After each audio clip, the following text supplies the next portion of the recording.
Hello, everybody. Welcome to episode 100 of the HooperCast. Woo! I got Dustin and John on the phone today. Yeah, hi, guys. One more episode, and you'll have as many episodes as Dalmatians. That's true. Oh, snap. You will. Well, and I was telling Dustin a few months ago, like once we get 100 episodes, we get syndication rights. Yeah. Although, unlike the television show Fringe, we will go beyond the bare minimum of 100 episodes. Correct.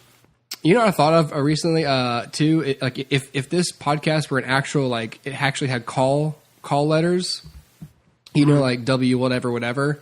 I was thinking, like, God, what would they be? It can't be W. It can't be WHUP because that's 4 letters with a W. But then I thought of WHUP with a little umlaut above it. Yeah. WHUP. So I seriously might start using that. It's kind of pretentious, but at the same time, it's like, it sounds so cool. Like, welcome to WHUP, the HooperCast. Yeah. So, and in true radio fashion, we're recording this in the morning. We're not going to tell you when, because that will kind of ruin the magic. So let's just say, happy weekend, everybody. Welcome to the 100th episode of the HooperCast. And today we have toiled, or I have toiled. We all worked hard on our lists, but I feel like it was especially difficult for me, being indecisive and unable to rank things numerically. We have all made a list of our top 5 favorite superhero films, obviously thus far. So, oh yeah, and it was a difficult journey for me, but I did it. I'm proud of myself, and I'm really intimidated to be comparing it to y'all's lists. Just so you know,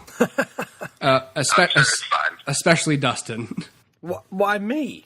Because you don't understand, like, here, okay, we're gonna get real here on the HooperCast today. Because Dustin in particular, because every time we record, I'm like, oh shit, Dustin's gonna have better stuff than me. Like, it's like a, you know, I'm always like wary of, like, oh man, Dustin's stuff is gonna be so good. So DJ's on the warpath. Dustin, you're a lot more because I hate everything. You're a lot. No. Well, lately, yeah. Dustin hates everything I like. No, I'm just kidding. Sorry. Dustin. No. You're too articulate. So I'm intellectually intimidated by your knowledge and your ability to form your thoughts cohesively. Well, thank you, I guess, Hooper. Yes, there you go. I guess in true fashion, the last time we made a list, I think, should we just read all the lists out and then talk about all the films by film?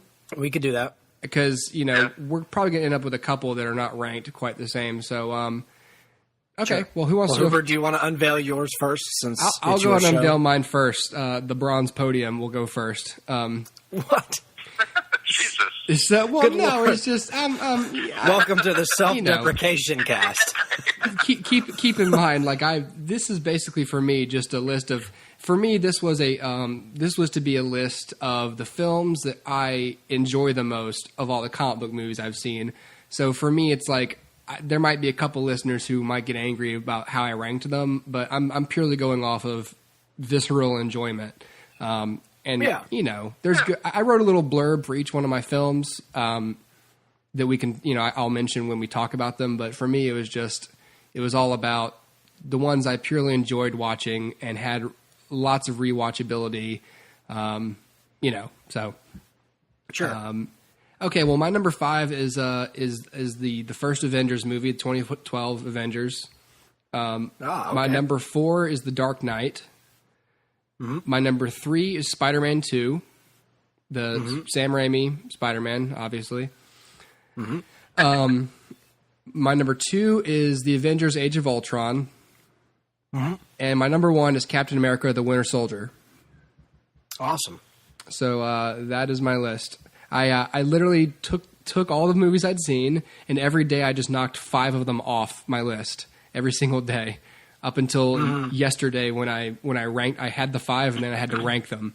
So there we go. That's my list. All right, Johnny, give me yours. Number 5 for me was Dark Knight Rises.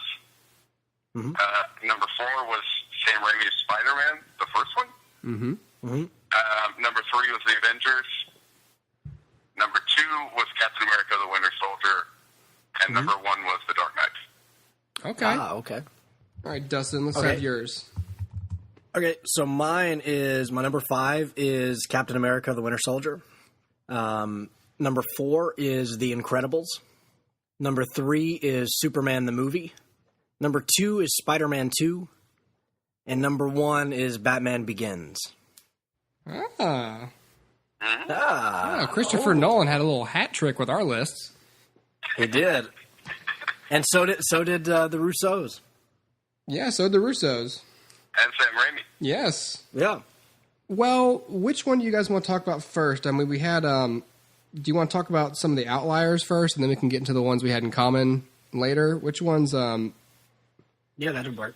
Yeah, sure. Dustin, why don't you talk about Superman the movie, because that didn't make me or John's list. Yeah, I think I've got 3 that didn't make any of y'all's list. Yes, that's true.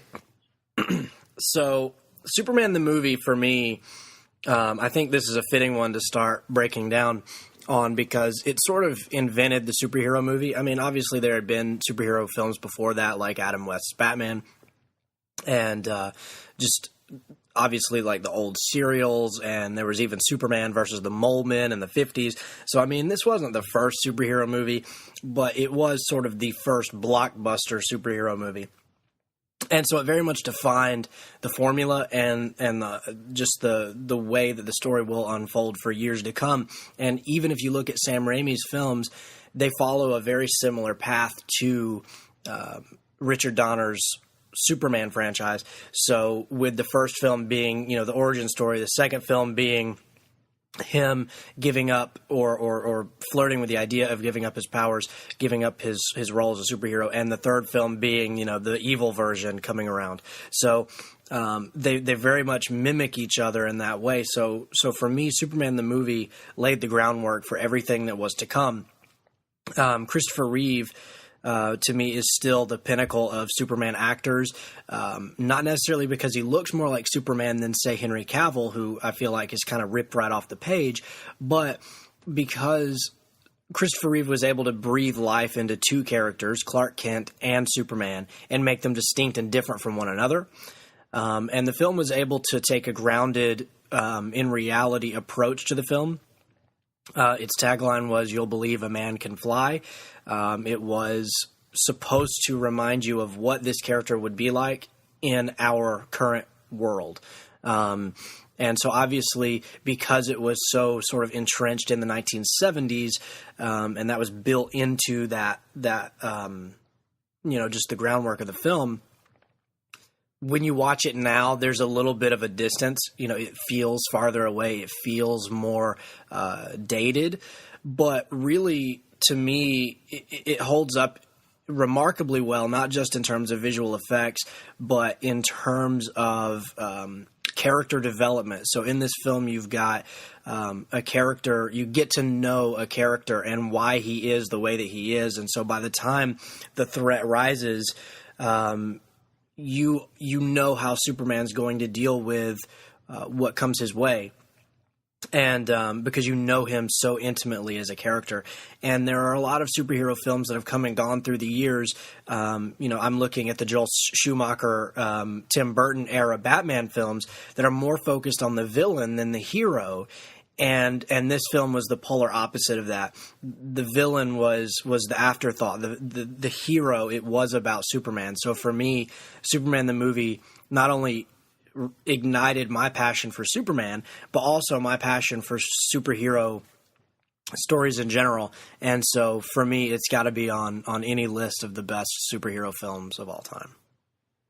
See what I mean? That was very succinct. Well, I love the tagline for that movie. I've always thought that was one of the great movie taglines. Yeah, absolutely. Yeah. It's like directed right at the audience. Oh, I gotcha. Yeah, I love it. It's so cool to me because it's really 3 movies in one. You start on Krypton, which is very science fiction. And then you get a good, I don't know, half hour maybe in Smallville. So it's a Western. It's like John Ford era, like huge landscapes and very American feeling. And then we go to our modern, like blockbuster kind of a 70s, I don't know, not French Connection. I only say that because of Gene Hackman, but like a 70s, film. And so anyway, it's almost 3 movies in one. And I just think it's really cool. John, do you have any additional thoughts on Superman, the movie? No, I will agree that Christopher Reeve is probably the defining actor for Superman. I don't think that they'll ever have someone who fits that role, is so distinct in that role. But yeah, from what I've seen, it's very good. So yeah. I'll just add a quick thought so that people don't think that I don't like it. I agree with everything you said, Dustin, about it. For me, I'm not proud of this trait, but I'm very hard to please when it comes to movies that were made, before I was born, or movies I hadn't seen growing up, or stuff like that. Sure. So the movie does carry all the merits for me. It's just I think I saw it too late enough to appreciate it as much. I gotcha. But no, it's true that if you look back on it, I mean, some of it's hokey, some of it's cheesy, some of it's campy. But for me, I guess at least with this one too, I like to look at it not just through the eyes of now and how important it is still to superhero movies, but also how important it was back then that people had never seen anything like this. I mean, this is a man literally flying at super speed and doing all of these things that you've always read about, and you never thought you could actually see it believably in film. I mean, you've got all the George Reeves stuff where it's like super close up, so you can hardly see the background when he's flying. And then you've got Kirk Allen before him, who every time, and this is absolutely true, you can look it up and it's hilarious. Every time he flies, he becomes an animated character. He's he's literally animated. No longer is he a live action. And because they couldn't do it. So anyway, this was the first, kind of let's peel this right off the page and give them what they've always wanted. And for that, I got to give it points. But yeah, but I see what you're talking about. I always thought it'd be amazing to take like something like the Avengers or Man of Steel or Transformers or something back to the 30s or 40s. Dude, that would be hilarious. Yeah. Check this out, Humphrey Bogart. Yeah. You're going to be obsolete. Real to them. and another thing, too, you were saying, at times it's kind of cheesy and hokey. And I think that superhero movies should embrace that more. And I think so, too. More with the Sam Raimi Spider-Man films. But I think that sure. There's certain brands and characters that that sort of thing fits with and feels exactly. awkward without. So exactly. Yeah, like I said, we'll get into that more, I'm sure. But yeah, sure. I don't think that's ever a bad thing. No, me neither. Why don't we talk about The Incredibles next, Dustin? Okay. I know we all have seen this movie and we all like this movie, and probably everybody who's listening to the podcast today has seen it and likes it. Mm-hmm. So I'm not going to spend a whole lot of time on it. But essentially, to me, this is a story that is more about character than about, action. It's a story that talks about the nature of family and the way that the husband feels the burden of responsibility for his family. It talks about the way that the wife interacts with him and wants to be a part of that, but he shuts her out. It's a lot of mature themes happening in this movie for an animated film. And on top of that, you've got this villain who has targeted your entire family for extinction. And so it's not, even though there is, a big, citywide, chase and fight kind of thing, it's a very personal film because Mr. Incredible knows what this means is the death of his entire family if he fails. And not just his family, but all of his friends, like Frozone, and some of the friends that he's already had are dead. So this is a very personal film, and there's a lot of mature themes and very memorable moments hidden throughout the film. And I mean, I don't really know what I can say about it that it hasn't already been said, but it's just a solid piece of filmmaking, and it's insanely rewatchable because it's just fun, and the characters bounce, and they all have these distinct, not just looks in terms of the character design, but also in terms of their powers. And really, I think I heard it said once that this is the best Fantastic Four movie that will ever be made. Yeah. And that's probably true, but I just love the family dynamic, and that that's one of the things that I've always loved about the Flash is that these Flashes are sort of a family, and same with the Fantastic Four. So I love just the idea that this is a modern, contemporary family dealing with super extraordinary events, and how they can embrace what they are, what each other are, and what they can do, and come together and be, a more complete family unit at the end of the film than they were when it began. And I just think it's got solid character arcs for all of the characters. And what else can you say about The Incredibles? Great movie, Yeah, solid choice. Yeah, that's a great choice. So that was that one funny. you were talking about not being based on a comic book. I was wondering which one was going to be. Yeah, I texted Hooper this morning and was like, hold on, what are we calling this? Are we calling this best superhero movies or best comic book movies? Because it occurred to me literally just this morning that may be invalidated had we titled this the other thing. So Right. anyway, yeah, but since we're calling it superhero movies, I'm gonna stick by that as my number 4 because it's just so rewatchable, and it's funny, and it's got heart, and everything you want from a movie plus superpowers. So And it's like an honorary comic book movie too. Yeah, I don't think absolutely. anyone would sit there and say, it has all the familiar markings of something that would be a comic book movie. So exactly. So why don't we take a break from only Dustin's list? Yeah. Let's talk about the Avengers, because this was John's number 3 and this was my number 5. So John, why did you pick? Dustin had it, right? No, No, Dustin did not have it. oh no. No, Because I'm a hater. Dustin's a hater.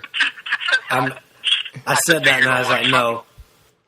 I hate fun. I hate superhero movies that are fun to watch. It's weird. At the end of my little blurb that I wrote about this movie, I literally put the last 3 words are literally in all caps. Fun to watch. It's funny you should say that.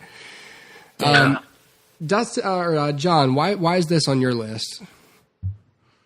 This is on my list because it was kind of like what Dustin was saying with Superman initially, was that this was something that was completely new and unique to audiences. And it's a superhero film, so that's not new, but it's new in the way that it was all brought together. It was the first time seeing all these heroes from these standalone movies over several years brought together in one movie. And, that will never happen again in that way. It was just such a unique thing to see, and to me, I find myself watching it, every few months or whatever, and every time I notice something new, or it does a very good job of laying out these characters and showing their differences and showing how they get along and interact, and as a viewer, it was just kind of eye candy seeing Thor fight Iron Man and Captain America with Iron Man and all these other characters together after seeing them in their own movies. And it is just it's fun to watch. It's like the ultimate superhero popcorn movie to me, and it doesn't really have anything to say. It's not particularly deep, but looking back at it, to me, it's just like such a monumental thing to pull off because it so easily could have gone off the rails at so many points, and so it's a fun movie. It has one of the best comic book villains I think ever, and it's fun to watch over and over. This movie had the only Marvel villain that Dustin is satisfied with. I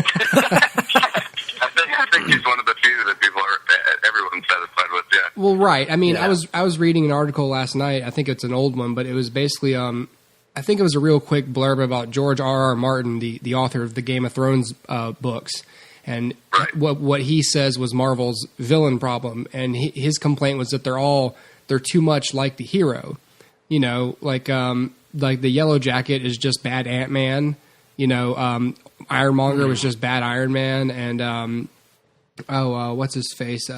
I think maybe he said I can't remember the third guy. Venom was just bad Spider-Man. So, you know, you could argue maybe that Loki is, by that logic, that Loki is bad Thor, but he's not. He's completely different. Abomination is bad Hulk. Yeah, that's right. That was one of the examples. Abomination was bad Hulk. So, you know, but, well, I wrote about this is my number 5, and, it's like you said, John. I mean, it was the first film of its kind. It was able to wrangle big characters who all had their own movies and make them even larger than life than before. It was able to establish their physical and emotional relationships with one another. What I mean by physical, I mean like their powers. Like, you know, they were really careful. Joss Whedon and everyone else was real careful to establish can, you know, not just to have Captain America and Thor each punch like a piece of steel and have it make the exact same imprint. It's like, who's stronger? Well, Thor is stronger. How much stronger? Like, you know, Captain America has what's his power level? What's Thor's power level? What's Iron Man's? You know, how much would a hammer hit from Thor hurt Iron Man's suit? You know, stuff like that. And the idea that even the Hulk cannot pick up Mjolnir, and Thor could stop a punch from the Incredible Hulk. You know, that sort of thing. So it established all those relationships with one another, which is successful world building to me, and essential to having an ensemble superhero cast. You have to establish how much stronger they are than one another. But most importantly, it was an artfully executed film that was fun to watch.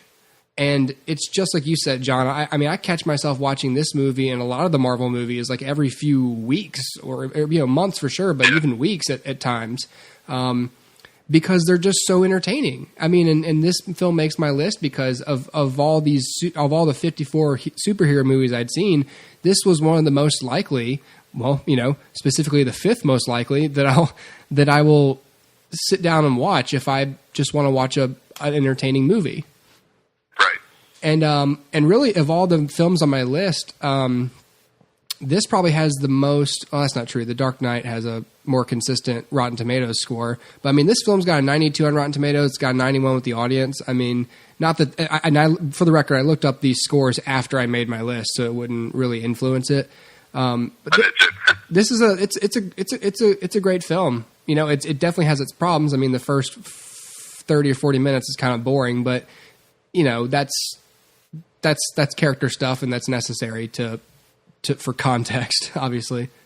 And I'll go ahead and talk too, so people don't think I hate it. The reason this didn't make my list isn't because I don't like it.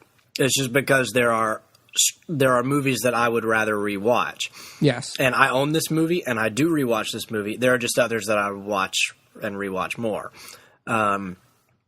So I can't really hate on this movie. I mean, I'm not going to sit here and be like, oh, I'm just going to be like, hey, there are also other good movies out there.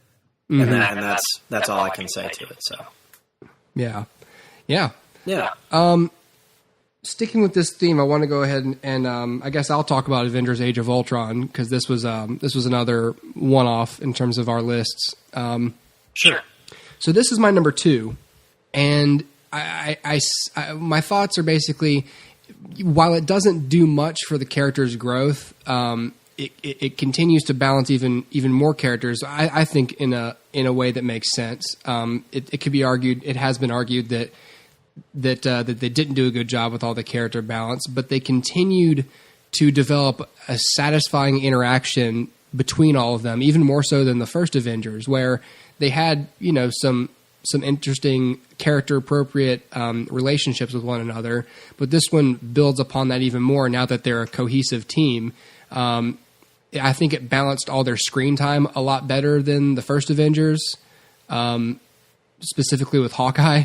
And the action sequence, it had way more action beats and all the actions in, well placed and proportioned action sequences, and each one of them incredibly tense and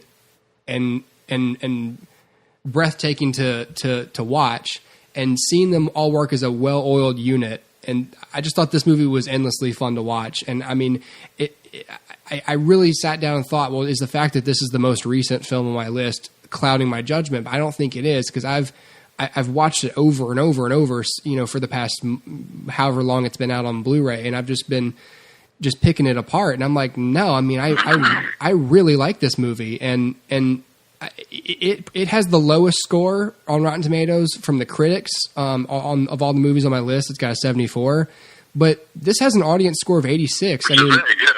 yeah, I mean, this has this has an audience score of 86. I mean, that's higher than Spider-Man 2. So I mean, I don't think as many people hate this movie on the internet as claim to, or it just goes to show you the internet's a vocal minority. I mean, this is a generally well-received movie, and I thought it was really fun. I think it did, especially as a follow-up. I mean, again, a lot of people don't believe this, but I thought it was executed even better than the first Avengers, to be honest. They didn't go completely, balls to the wall, jumping the shark to try and outdo the first Avengers. I just think they appropriately did more. And I thought this was a well executed film. And as bitter as he might want to be about it, I feel like Joss Whedon can be very proud of his work with the Marvel Universe, but with this final film of his as well. Yeah, and to that point, if you make a Marvel movie and then you walk away feeling bad for yourself, get over yourself. You just made a Marvel movie that entertained a whole lot of people. You know what I mean? Ugh. It's funny because, I read recently an article that was saying how, I guess, Disney considers this movie to be a financial failure. Yeah. But really? it made $1.5 billion. Holy cow. So, I don't think anyone should be, hurting over this, but No. this, I would say this would be like my 6 or 7, so it was close to making mine. And I love this movie. I think it's, again, like the first Avengers, it's just fun to watch, and it's great seeing these characters interact with one another, and I know it turned some people off, but I enjoyed it a lot, and I thought Ultron was one of the better villains of the Marvel Cinematic Universe. James Spader did a great job playing that character, and Yes.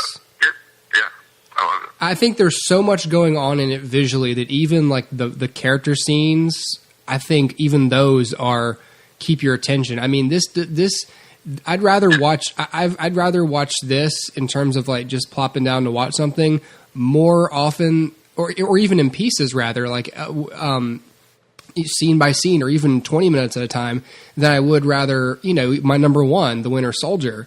I mean, The Winter Soldier is my number one over this movie for a reason, but like in terms of, I just think every piece of this film is visually stunning and interesting, and I just think it's well done. Let's take a DC detour. I'm going to call it. A DC tour. Let's go back to Dustin. Dustin, talk about Batman Begins. Okay. Your number one. Yeah, Batman Begins is my number one for a bunch of reasons. So, on a personal level, it's my number one because So I had always been interested in superhero movies, obviously. I'd always been, really Spider-Man was kind of my number one. I loved all this stuff. Loved the cartoons growing up, Batman the Animated Series, the 90s Spider-Man show. All of that stuff, just like I ate it up. But there was a time when I felt like, maybe I was growing or outgrowing it, because maybe everything that I was seeing was more geared to children and I was, maturing.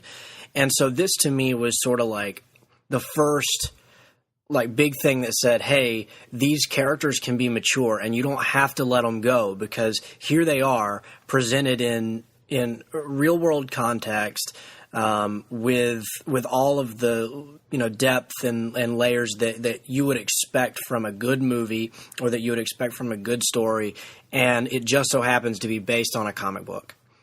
And so for me, on a personal level, I really think it was this movie, over even Batman the Animated Series, that sort of projected Batman up into like the stratosphere for me, so that now that he is the top of the top in the superhero world for me. So on a personal level, there's that.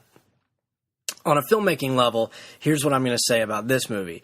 I love the nonlinear storytelling.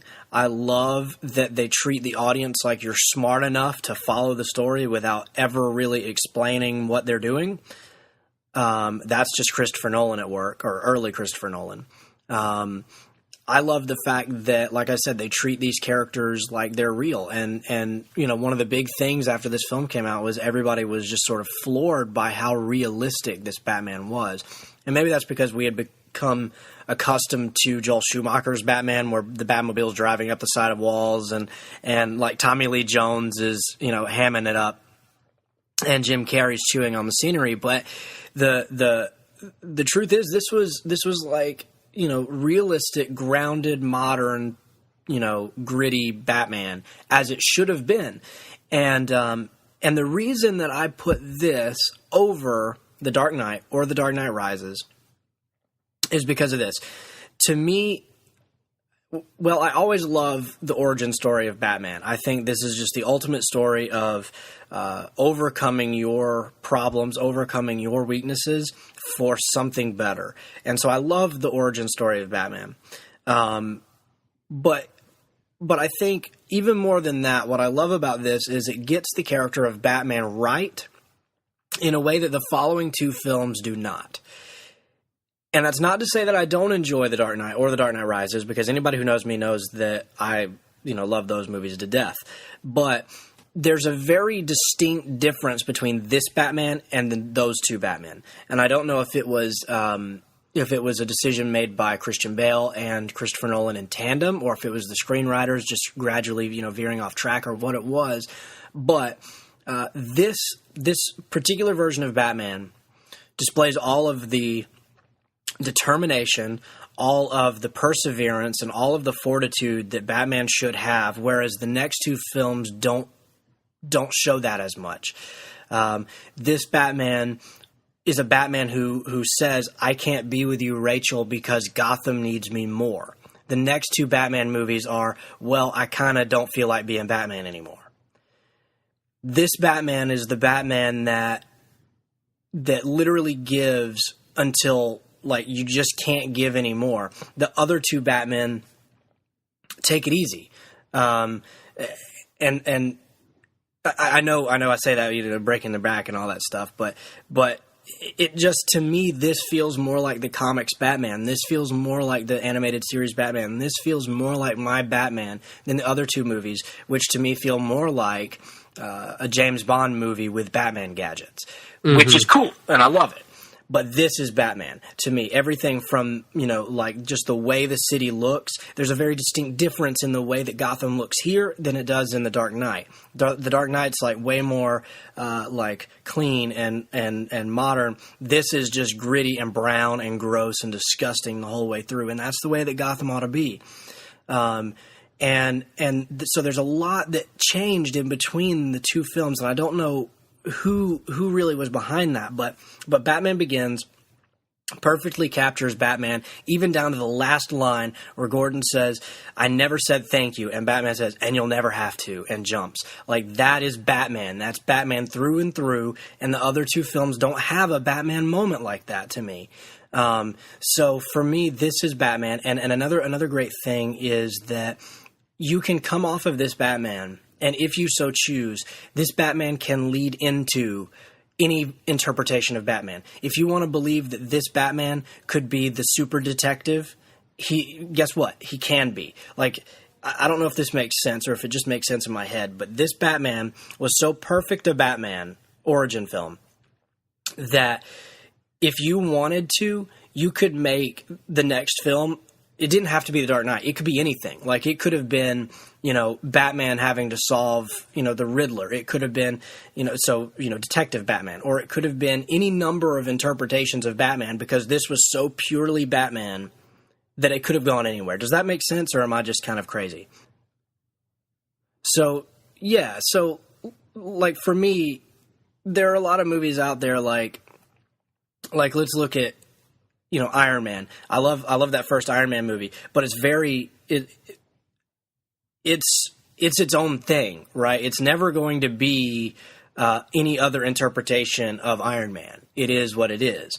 Whereas this version of Batman, I feel, was so purely Batman, like across all borders, because you've got that dark, gritty Batman who grabs Scarecrow by the neck and says, tell me where the drugs are. And you've got the more heroic Batman who tosses a kid a pair of binoculars to make him feel better. This is so purely Batman that he could have become any interpretation of Batman. And so for me, this is my number one. Maybe it's because Batman's my favorite character. Maybe it's because of the personal reasons of it sort of speaking to me when I needed it. Who knows? But the point is, to me, this is the most rewatchable, and it probably is, out of all of my movies, the one that I've watched the most, and the one that has. I've never come out of a superhero film so intensely on fire about that character as I did with Batman Begins. As soon as Batman Begins was over, I was like, I've got to go to the comic book store. I got to buy some Batman books. I got to buy Batman animated series. I got to get it. And so anyway, for me, Batman Begins is my favorite superhero film of all time. This almost made my list. I mean, it was right there with me too for the same reason. Yeah. I think this movie, even with them, this is one of those movies where even if they were to, even with recasting Batman, like let's say the Affleck movie or movies come out at least decent. I mean, if you were trying to introduce Batman cinematically to somebody, no matter who's playing the character, this would be one of those movies where you'd be like, look, this is important to see though, because this nails the character. It's not Ben Affleck or, whoever plays him, 15 years from now. It's like, but back in 2005, a guy named Christian Bale played him, and this is the seminal origin story of Batman, regardless of who's playing him. And for that reason, It deserves recognition. Exactly. John, do you have any thoughts?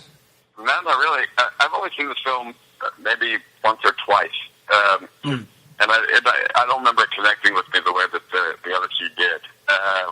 But Gotcha. It was very good. It just, to me, it didn't quite have the rewatchability that the second and the third movie did. But it's by no means a bad movie. It's well shot. It's well acted, and like you said, it kind of perfectly captures that character of Batman, and draws a lot of influence from Batman Year One, which is one of my favorite absolutely. Batman stories. So, yeah, mine too. Yeah. So, Let's talk about The Dark Knight, because this is John's number one, and this is my number 4 movie. John, so this is your number 1. Explain yourself. Why? Why? I mean, for me, this movie kind of transcended what most people think of when they think of a comic book movie. This isn't colorful. It's not the most fun movie you'll ever watch. It's bleak and it's dark and some would even probably say depressing. When it came out, it was this huge movie, but at the core of it was this movie that to me represented what a comic book movie could be. In terms of what it's trying to say and its characters and its themes, and which for at the time it was very immature, and they've had comic book movies that have come out since, but this was kind of a watershed movie for me, at least in that regard, that this was a comic book film that could say something important and that could have characters that are monsters and disturbing and all these sort of things, and I think this film is easily one of the best looking comic book films ever made. The direction is great. The acting is superb, especially from Heath Ledger, who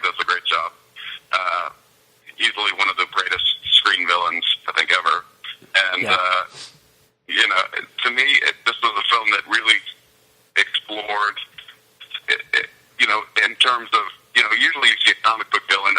At the time, I'm taking someone like Green Goblin or Doc Ock or something, who's intent on taking over the world, and he's just evil. He likes hurting people. But the Joker in this film and the things that he brought up, they were psychologically dangerous. He was never really a physical threat to Batman, but he was psychologically dangerous in a way that we'd never seen a comic book villain, or even, this isn't even explored outside of comic book movies very often, but this was a villain who wanted to introduce these ideas to Gotham and really tear it apart in a different way. And so it was kind of subverting what a comic book villain could be and should be. And it's kind of been emulated since by other comic book movies, but at the time that was pretty unique. And because these are dangerous things that could happen in real life. Pitting people against each other and kind of bringing them to their breaking point where humanity would turn on each other. And the suggestion that it only took one thing to make society just crumble. And I find myself, every time this movie comes on, there's certain points in the movie where Nolan has like three things going on at once, and he keeps cutting between these things. This happens like 3 or 4 times in the movie. Yeah, with perfect pace. And every time that happens, it's just so tense. And the way it's edited and the way it's put together, I mean, it's great. It's like the perfect sequence. All those sequences in that movie. It's kind of like, I always go back to Empire Strikes Back. Like they're not Empire Strikes Back. Return of the Jedi. At the very end of that, there's 3 different character groups that we're following, and they're all tied together in this big set piece.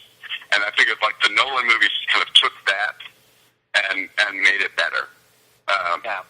So you have these sequences that are ramping up continually, and the music is ramping up, and then it's just great. I love it for those reasons. So those are my thoughts. Yeah, I think that this works. I like this movie. This movie made my list. By the way, this has a 94 on Rotten Tomatoes with critics and the audience. They were exactly in sync. But I think this works as a true-to-life version of a Batman graphic novel, but also, regardless of any superhero context, as just a regular crime thriller starring Batman. And it's like you said, it explores very interesting psychological themes and dynamics, not just like a MacGuffin that Batman has to stop or the Joker will do something. Like it's very heavy on specific themes, and it has genuine stakes, and it pits him against and this film does not have the villain problem that George R.R. Martin mentioned. This villain is nothing like Batman. He's not physically fit. He's not disciplined. He is unpredictable, and he is very intelligent. And this is something else that Dustin, I think you mentioned way back when we were talking about the Marvel villains and what the problem was, and you'd said you had referred to the first Spider-Man and the moment on the bridge with choosing the kids over Mary Jane. That's a very important element when a villain is able to push our hero's limits and test his mettle, and that's what the Joker is doing to Batman in this film. And so that's the reason it made my list, is because it's unique from other movies on my list in that way, where you have a villain whose singular goal, aside from like his broader plan for the city, but his singular goal for our protagonist is to break him, like is to demoralize him. To where, in a way that not only is he like a threat to the whole city, but it feels very personal to Batman himself. And another thing too was I liked in the film that it graded kind of the lines of what a hero was and what a villain was. And Batman has always been a heroic character, but he's always kind of gone about it in a way that could be looked at as, he's a vigilante, basically. Right. So for me, you have the scene where the Joker says, "Batman, take off your mask. I'm going to kill people." And Batman is debating whether or not to do that.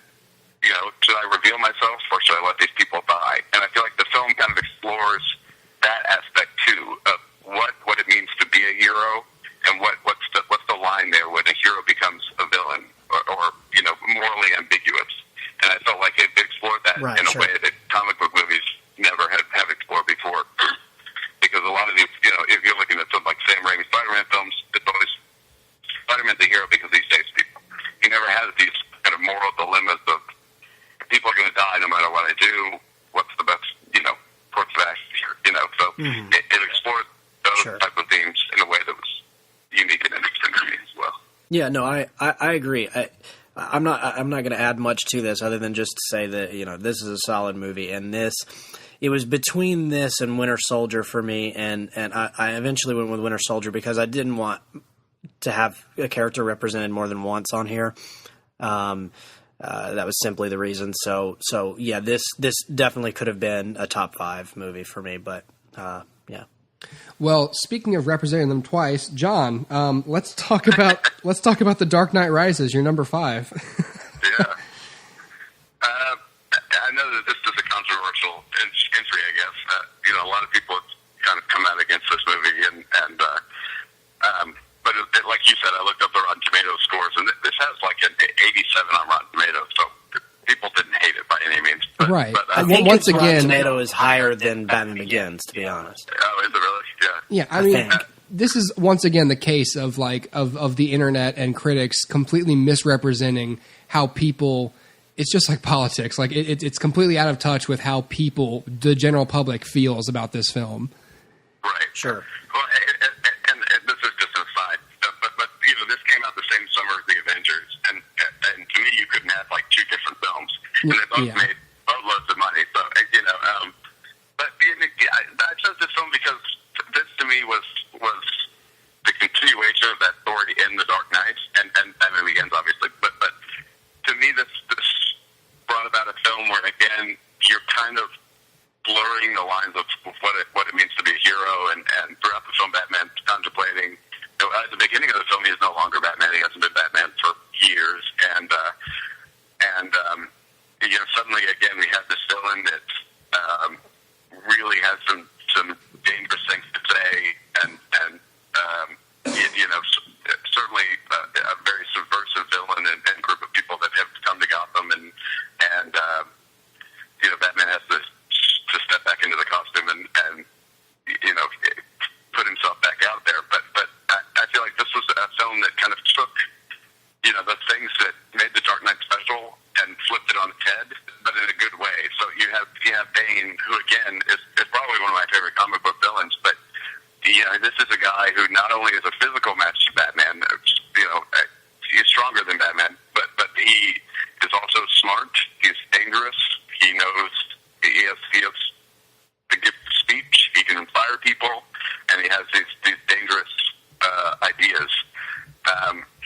So I thought that was a good match in a way that the Joker really wasn't. But it's not that it doesn't fit within that world. Again, this kind of felt like The Dark Knight. The direction is very similar, and the way that the scenes are handled. Again, you have those scenes where several things are happening at once, and they're cutting between them, and it's just overall it was a great movie. It does have its flaws. It does have some plot holes and things like that. But overall, I really enjoyed this, and I thought it was again just so unique for a comic book movie to explore these things. And it's not colorful and it's bleak, and you have to stand and breaks another man's back, and and I thought it was a good ending, if not the traditional Batman ending. I thought it was a good ending for that iteration of the Bruce Wayne character, and kind of throughout the film they show that Batman can really be anybody. Batman is more of a symbol, so anyone can be Batman, and so they kind of follow up on that in the end, and yeah. I enjoyed this movie because, like, what you were talking about, I like what is going on emotionally with Bruce Wayne, and aside from maybe either the pacing or plot or the villain, even I appreciated. I was emotionally dialed in to what was going on with Bruce the whole time, and I'm not really like concerned about how the hell did his back heal so quickly and how did he climb out of a hole or anything like that. I'm more tuned into the idea of him being broken and building himself back up, like as a theme. I mean, I'm interested in that just as a person, but I'm very interested in people. It's like Dustin said with Batman Begins. I'm interested in the people whose lives could be completely terrible based on what's happened to them, but instead of being victims, they choose to build themselves up and to do good. And I'm interested in that idea with Batman. So even when he's physically broken down, he takes that character trait of himself, manifests it physically, and he comes out of it and triumphs. And I too like the idea that anybody could be Batman, because there's literally nothing special about him, unique from what anyone else could. Everything he does as Batman, aside from him being rich, which even is something that you could choose. That's a behavior you could willingly implement for yourself. You can choose to like with his parents, like he could have just sulked and been depressed his whole life and, done nothing, or he could have become Batman. And that choice and the outcome of that choice is a macro version of all the little choices we make in our lives. So that sounds kind of uppity and preachy, but like I really do like that's what Batman means to me, in that way. Like we are all our choices, and I don't know. I guess this movie just as the end of the trilogy, it really kind of puts a cap on that pretty nicely. Aside from how did he survive a nuclear explosion and things like that, but that really is not important to me. That's not the point of this film to me. I think for me, I can simultaneously enjoy and critique this film because well, first of all, I just love Batman, and I mean, to be honest, if you decided, hey, let's watch Batman and Robin today, I would be like, okay, because I just love Batman, and you know what? Yeah, that's an awful movie, and no one's ever gonna like say, I don't know, I like Batman and Robin, but the truth is, like, I don't know, I kind of can see where it's coming from. Like, it's, to me, there's no wrong interpretation of Batman. I mean, if you want that one or Adam West or this or Frank Miller, those are all valid interpretations of Batman, and everyone's got their own preferences, but they're all valid. And that's another thing that I love about Batman. But for me, so I enjoy this film, and I enjoy what it is. I enjoy the ending that it gives to Christian Bale's Batman. I don't think that the ending is appropriate for the Batman character. And that's sort of what I meant earlier when I said I think that they sort of don't understand the character by the end that they did at the beginning. Because the fortitude of a character to look in the eyes of the woman he loves and says, I can't be with you because Gotham needs me more, is different from, hey, I just met this kind of random hooker and we're just going to go travel around the world together. That to me is a very different character. I guess what I'm saying is while I do think it's a fitting end for this version of Batman, it is not a fitting end for Batman. In other words, I can never see Bruce, like if you just think, regardless of interpretation, just think of the character Bruce Wayne, is he ever going to say, you know what, I think I'm just going to go like pretend to be dead and chill for a while? No, he's going to say, oh, I'm sorry, does crime still exist? Well, then Batman exists too. And I'm going to do it because, I mean, to ape a line from Uncle Ben, with great power comes great responsibility, and Bruce Wayne has that power, so therefore he has that responsibility. And to have him just kind of chill, is him shirking responsibility. And that's not the determination of Batman that I love. That to me is something different. And so I can appreciate this film for what it is in its interpretation, but I cannot appreciate it for what it says about the character of Batman, because I feel like it says something that isn't true. So to me, I can like this film and not like it at the same time, and it's one of those weird things where, like, when I'm like, if you put this movie in and I'm watching it, and I'm like, oh snap, I'm going to sit here and watch the whole thing every time, but at the same time, like, it's not one that I look back on and say, like, wow, that was a great movie. You know what I mean? It's a really weird conundrum in that way. But yeah, so Yeah. No, I think it has a similar problem to other Christopher Nolan movies I like, which is I really like most of the film, and then the last few minutes really kind of bothers me, and borderline ruins it for me. So yeah, that's one of those things where it's just like, maybe I hate people who do this too, but I'm gonna just pretend that last few minutes didn't exist, and that's a kind of dumb way for me personally to accept the events of the film. But I chalk that up to like a strange mistake when writing, and But even then, how far back in the film do you go to stop it? Because in order to stop Bane, you have to have Catwoman, Deus Ex Machina to save Batman. Mm-hmm. And I don't have a problem with another character saving Batman from a threat that he can't handle, so long as that's sort of the theme of the story, is that he needs to learn to trust other people. And that's sort of the whole point of the Robin character or the Batgirl character or whatever. But for me, when it's a Deus Ex Machina like that, like how far – I guess my question is, how far – for me to say, okay, I'm going to ignore the last bit, like I've got to go pretty far. I've got to go to like him getting out of that pit and being like, yeah, Batman, and then just make up the rest of it and be like, he goes and he kills some, not kills, but he goes and he beats some people up. Yay. Like I have to make the whole thing up myself because I know, right? But he snapped. The back changed me. But yeah, no, I don't know, man. It's a strange one for me because I do love the movie, but I do also critique it a lot. So sure, I get that. And one more thing too. Sure. For me, when this came out, a lot of people didn't like the way that Bane spoke. Yeah. And his whole persona. But to me, that was one of the things that made the film distinctive. Yes. It wasn't just a gimmicky thing. That actually added, credibility to him, and it actually made him more menacing than I think he would have been if he didn't have that sort of way of speaking.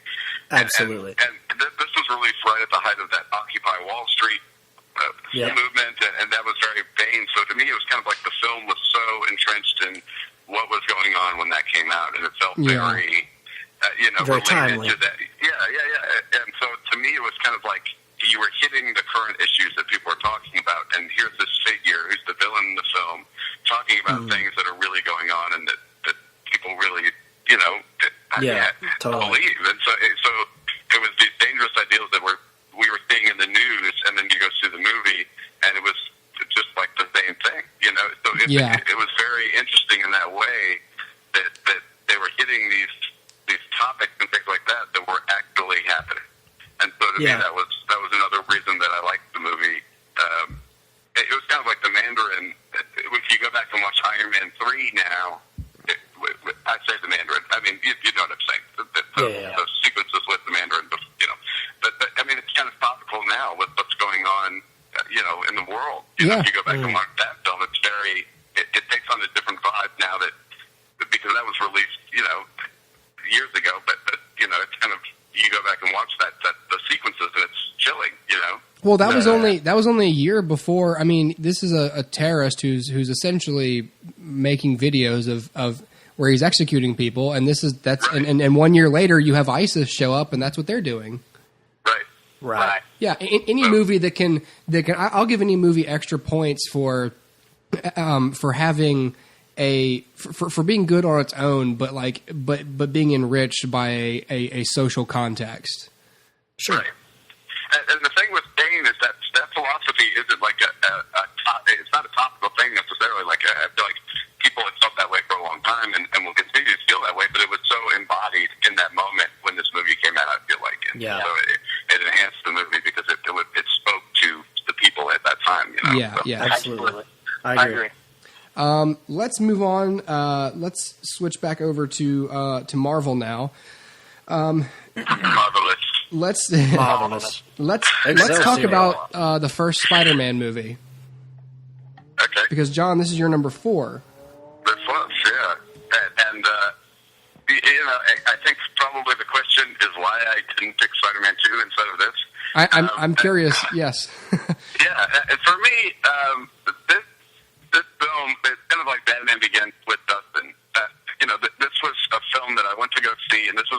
film that I ever saw that was sold out when I went to go see it. We had to come back and see a later showing or whatever. And so, to me, this was a film that everyone enjoyed.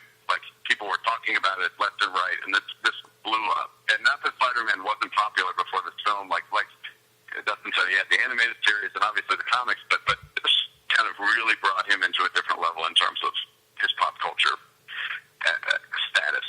And Absolutely. So, to me, this is kind of like the flip side of the Christopher Nolan Batman films, and so I measure each comic book movie to, if you're going for a more serious kind of, mature look for your film, I measure it against The Dark Knight. But if you're making like a superhero, colorful, fun, popcorn movie with a good story and good characters, this is the film that I binged on. Yes. And it just hits all those points that by the end of the movie you feel like you've gone on a journey with this character when he walks away at that graveyard and he realizes that he has to continue being Spider-Man, and that takes precedence over his personal life. And so to me, you really get a sense of who that character is, and you walk away from that movie saying, I know this character. It's not a character in the movie. It feels like a real person. And so, aside from that, Tobey Maguire does a very good job. I don't think he's the perfect Spider-Man, but I think in that moment in this first film, he does a really good job of giving credibility to that character. And obviously you have someone like Willem Dafoe who is kind of hamming it up, but at the same time, Spider-Man to me was always a fun comic. It was never meant to be taken super seriously. And so for me, the marks that Willem Dafoe is hitting in that film are pretty in line with what I wanted from it. I don't think you should ever have a Spider-Man movie like The Amazing Spider-Man showed us. You should never go for some sort of gritty, look at Spider-Man. It should always be fun. It should always be a little campy and cheesy, because that's what it is. It's about a kid that gets bitten by a spider and he can shoot webs from his arms. Yeah. And so exactly. Yeah. So it does that. But I think the reason I picked it over the second film was because it has a very nostalgic feeling to me. But for me, there are several points in the film where I can look at the film and just say that is how this moment should be. Like when Uncle Ben dies and Peter is with him and he dies, and then he comes back home and there's no dialogue. It's just him and Aunt May like hugging each other basically. And there are several moments in that film that just really speak to that character for me. And I don't know. I feel like it explores more of, I don't know, the relationship between Peter and Spider-Man more than the other films, perhaps. And like I said, I really did like Willem Dafoe. And I feel like this film kind of explored, this and the second film really explored the relationship he has with Mary Jane, which I feel was kind of, stale and bad by the third movie, really. But I don't know. It's just a really fun film to watch, and like Dustin said, with the scene with the bridge. I mean, that's one of the best climactic battle scenes in any comic book movie, because it speaks to both of those characters and what they'll do and what they won't do, and I love it. Yeah, I and agree. I gotta say too, and the same goes for really all these movies, but the Danny Elfman score for this film is incredible. Yes. And same with the second film. But, that again, you hear that music and you immediately know that character, and it fits the movie so well. And, so that's a big part of it too. But. Yeah, and for me, I struggled to figure out whether I was going to put the first one or the second one on my list. I knew it was one of them. I could not decide which one, and eventually ended up. Yeah, no, I love both of them so much. So, yeah, definitely, I agree with everything you said. And I got to say too that the third film is not nearly as bad as people claim. No, it's No, not. it's not. It's certainly better than both amazing movies. And Oh yeah, absolutely. Well, I'm not hating on the third film when I say that the Peter MJ thing was played out by that movie, but Yeah, it was. But I'd like to say real quick about the third movie. I mean, I agree with you, John. I mean, the only thing I really dislike in that movie is that stupid jazz scene but I don't think it will. I really do like the concept of the darkness within yourself, and what happens when you kind of let yourself dip into your lesser tendencies. And you know, just and the idea. I mean, I thought that visually the scene where he's trying to rip off the symbiote in the bell tower. And there's a real specific shot where he's ripping it off of himself, and it's like a real wide zoom going right back into him, and he's screaming, trying to rip this thing off of him. And I thought it was such like a visceral visual representation of what is when you really are trying to rid yourself of any evil. It's sort of what it like any you know I just thought it was a real compelling image of like, you don't want this anymore, and evil in its nature will fight to stay within you and keep corrupting you. And that Spider-Man was screaming and struggling and not giving up, trying to you know, it's just a suit, like, you know, it's a dumb CGI suit, you know, that's like making these little squeaky squeal noises while he's trying to pull it off. But what it represented of, you know, the character of Spider-Man of like, I do not want this to be part of me. This is not who I am, and this has got to go. And I thought it was a real compelling, and I really do like Spider-Man 3, and I like so by no means are we you know, banning any mention of this film, because Spider-Man 3 it deserves recognition as well. Yeah, I mean, I agree. I love Spider-Man 3. Is it the weakest of the three? Yeah. Definitely. But I mean, like, it's still better than a lot of the superhero movies that come out. I feel like, you know, the only thing the big issue with that film for me was anything related to Eddie Brock. I thought he was horrible. Yeah, he's bad. Yeah, he's definitely the low point. Well, let's semi-continue this. Dustin, let's talk about, you and I both picked Spider-Man 2. And this was your number 2, and this was my number 3 film. Yeah. So I guess why did you pick this one over Spider-Man 1?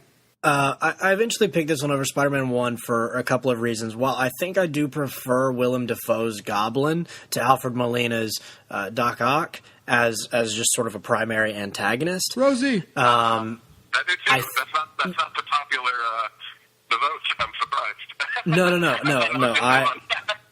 Nope, you are not. While that's true, I think that this film takes everything that was done in the first film and amplifies it in a good way. So all of the action is better. All of the character stuff is deeper. Everything to me is just more involving and more emotional. So first of all, if we just start with Peter Parker. So in the first film, Peter, you get the sense that life kind of tends to drag him down a little bit. But it's not until the second film that you really start seeing him have to deal with rent and deal with living in a crummy apartment and awful job and awful people. Just like all of this stuff just weighing him down. His aunt can't make can't pay her bills, and here she is giving him money. All of this stuff is just stockpiling. His girl is engaged to another man. All of this stuff is just stacking one on top of another, and now his best friend is against him. There's literally everything in this film to drag Peter down. The first scene of the movie is him being fired. So it like, to me, just amplifies everything about it. And like we've been talking about Batman, a character who takes life's challenges and makes them strengths. That's exactly what happens here. So Peter takes all of this stuff and doesn't let it affect him to the point of, depression or anger or whatever. He's just still who he is. And that is a good person, someone who tries as hard as they can and gives 100% at everything that they do. And sometimes things fall through the cracks. Sometimes you don't live up to your own expectations. And sometimes you don't get what you want. But still, you do what you do for the greater good of the people around you. So Aunt May has that classic speech in there about, I believe there's a hero in all of us, basically talking about how he can inspire people around him. I mean, this is like, you could, if you pulled that speech out and plopped that into like a template, like that should be the template for every superhero story ever told. I believe there's a hero in all of us. And she even says, even if we have to give up the thing that we want most. And that to me speaks so incredibly deeply about the character of Peter Parker, who sacrifices everything that he has for other people to be happy and other people to be healthy and other people to be safe. That to me is Peter Parker in a nutshell. And that to me is a hero. And so, it's no secret, what I've said about Marvel's villains over the years, but I believe sometimes that's the case with their heroes as well, and with DC as well. I'm not just going to call out Marvel. But a lot of times heroes aren't heroes. They're more like the term has become anti-hero, like, Deadpool or whatever. But I hate Deadpool because he's not a hero. You can't classify him as a hero. Yeah, maybe he does some good, but it's not really for the good. It's just because of whatever. And so to me, Peter Parker is like a Batman or like a Superman who will always do what's good just because it's good. And to me, this film just speaks to that so incredibly richly. And in the end, Peter does get the reward for his perseverance, right? He gets Mary Jane at the end of this film. Also, at the end of the film, one of my favorite moments is here's Doc Ock so like blinded by these tentacles. He takes off his mask and he says, Doctor, let me help you, basically. And the whole thing is, even at this point, even at the climax of the film where the villain is at his most evil, Peter believes that Doc Ock can be redeemed. And to me, that speaks so deeply to the character too. So for me, it's just all of this like wrapped up all in one to make what I think still is a benchmark movie for superhero films. So yeah, agree. I agree. I mean, I just building what you said, Dustin. I mean, Peter Parker is the ultimate relatable hero. He embodies both virtue and self-sacrifice, and really inspires us to be the best of ourselves, even when it feels like we can't handle all the pressures of our lives. We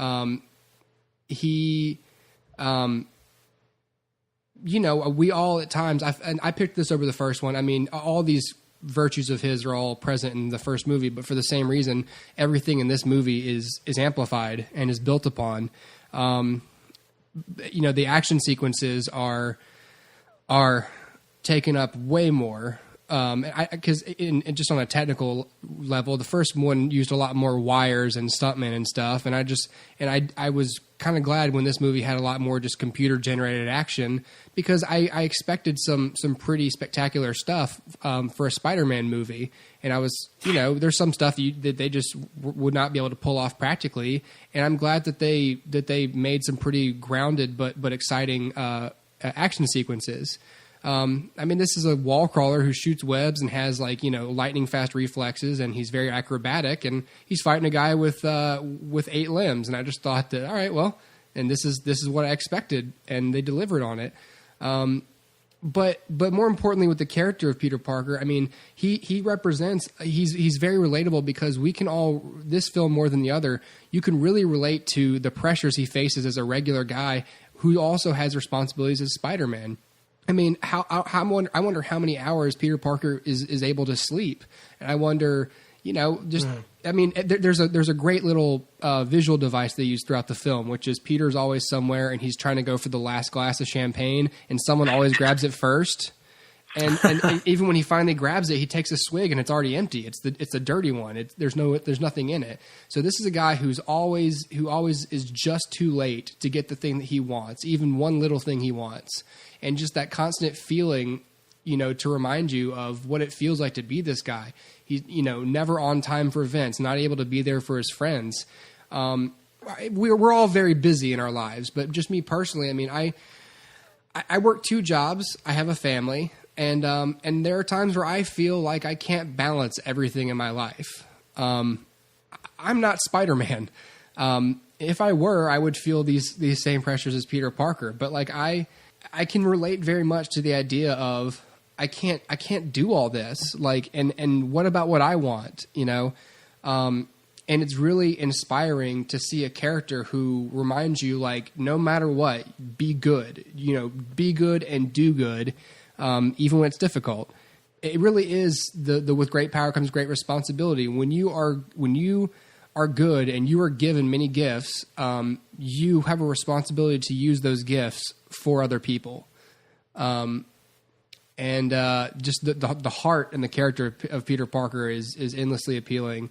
And this movie's great.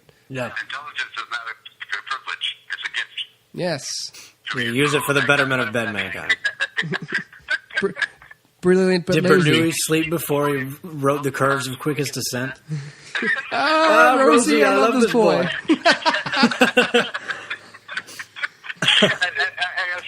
See you in Sweden, Otto. No, that's right, Otto. With this film, they took some liberties with the Doc Ock character, who is, in the comics, an extremely evil dude.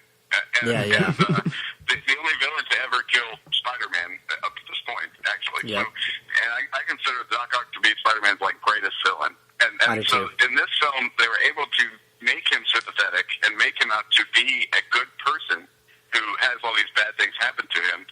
But he's, they took some liberties with that, but it works in this film. It never stands out as a glaring character change. Yeah, absolutely. And as far as he's a good person, and he also is a good adversary for Spider-Man because he has the intelligence of Peter Parker. They match up in that way, but it's not. It doesn't fall into that Marvel category where they're the same person, though. Right. I just think that real quick with Tobey Maguire, I mean, he is the consummate Peter Parker. I mean, I know we only have one person so far to compare him to, but I just think that all those, even just down to, like I said, with the idea of the virtue and someone who completely rejects, any internal evil or selfish tendencies. I mean, even Tobey Maguire, he doesn't have a deep voice. You barely see him scowl or anything. I just really enjoyed Tobey Maguire's Peter Parker, and this is probably the best example of it. Is this movie? Yeah. Okay, well, we got our last film. This was the only one that made all 3 of our lists. Dustin at number 5, John at number 2, and me at number 1. This is 2014. What? We all hate it. Yes, this is Captain America: The Winter Soldier. This is a great movie. I mean, this was obviously the follow up to technically, I guess, to the first Captain America, but obviously it's within the MCU. But the reason I really like this movie is because, and it's my number 1, because not only does it work as a piece of the larger universe, it shines as a standalone film, regardless of Marvel context. But while also being able to completely stand apart from it, it's one of the only films and does the best job of all the Marvel movies to cause a ripple effect within the universe while also being able to stand alone from it. So it works both as an episode of the Marvel story, but also by itself as a political thriller. And I just thought the action was, again, like with any good follow-up, the action was way more advanced. I mean, just again reestablishing just the differences between well-trained soldiers or other mercenary dudes, and just the power of Captain America. I mean, that scene on the boat at the beginning, like he's throwing his shield at people, which is I'm guaranteeing it's breaking bones. He's kicking people in the rails. He's throat punching. He's breaking spines. I mean, a lot of these action sequences, particularly the one in the street with the Winter Soldier with like the knife and everything. I mean, I kept thinking of like The Raid. I mean, I'm just thinking it's just some of the best fighting choreography action I've ever seen. And while I really like the fight scenes in Age of Ultron, you know, this is a movie where basically his superpower is he's at peak physical condition, so it all feels very realistic, and therefore it all feels very much more tense and relatable than Iron Man shooting people with repulsors, you know. Right. Mm-hmm. But just everything going on as a, you know, again, like we said with The Dark Knight Rises, having a political or social context with the government surveillance and being true to the character's choices, like Spider-Man would be, with regard to how Captain America would feel about that sort of thing. Just everything that it ratcheted up with him, it just improved on everything that had been done before it with that character and before it in the MCU completely. This is a great film. Yeah, for me, this one really stands out to me because it says so much about the character. And you were talking about the NSA spying and all that, which is, again, kind of like Dark Knight Rises, like you said, very of the moment. But to me, it says so much about Captain America and how he reacts to that. Like, the Captain America is very much a symbol for this country and the country's values and ideals. And so, to me, he can stand apart from the government. He stands with the people, and he stands with what's right and what is the foundation of this country. And in this movie, he becomes a fugitive from the government because he disagrees with that, and among other things. But it says so much to me in that scene with Nick Fury when they're talking about you know, the spying and the helicarriers and all that. That says so much about the character just in that one scene to me, and how he initially just rejects that idea flat out. Yes. And, Is that something like we used to wait for the crimes to actually be committed or something? Yeah. Right. Yeah. Yes. This isn't freedom. This is fear, and that sort of thing. Yeah. And, you know, to me, it's very of the moment and speaks to me because that sort of stuff is actually going on. You know, so it's great having a character that stands up for the common people, and it fits within the character. You know, and you have, you know, it introduces a lot of interesting things to the universe, particularly like bringing back Bucky and the ramifications that has and things like that. Like the action sequences and it's just a great movie overall. And I know I sound like a broken record, but I think, you know, there again, Steve Rogers is one of my favorites, if not probably is my favorite from the MCU, just because, you know, he's just a good guy. He's just a hero who does what's right because he can and because he should. And that doesn't mean that he's perfect. You know, I think that you're right, John, that he's very well explored as a character in this film. Not that he wasn't in his previous film, but this brings it into the modern context, into the modern, you know, storyline of the Marvel Cinematic Universe, whereas the first Avenger was very separate. So this brings it, you know, into play for the storyline at large, and explores who he is beyond just, oh no, I missed that dance with Peggy. And because that's not what a character is, you know what I mean? Like, right. And so, and I hate that we keep harping on that.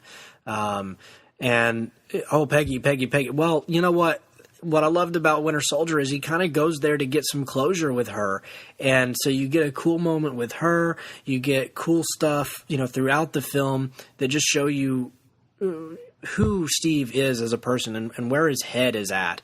And I think all of that stuff, like we said, will not only did it in some ways maybe carry over into Age of Ultron, but it will inevitably carry over into Civil War as well.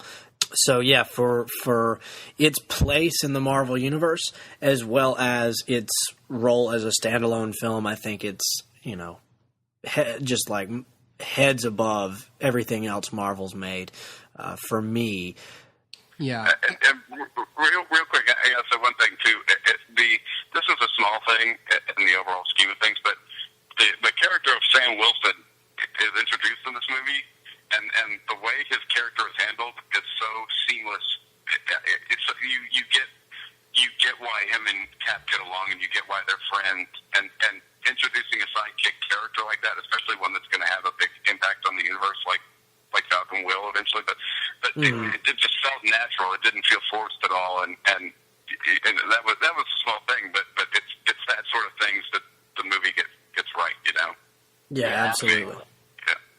I agree with both of you. I mean, it's a great film. It was executed very well, and I feel insanely secure that the Infinity War movies are going to be handled by the Russo brothers who directed this film, because it's just a phenomenal piece of filmmaking. And I really think, and Dustin, it's just like you said, even that stinger after Ant-Man.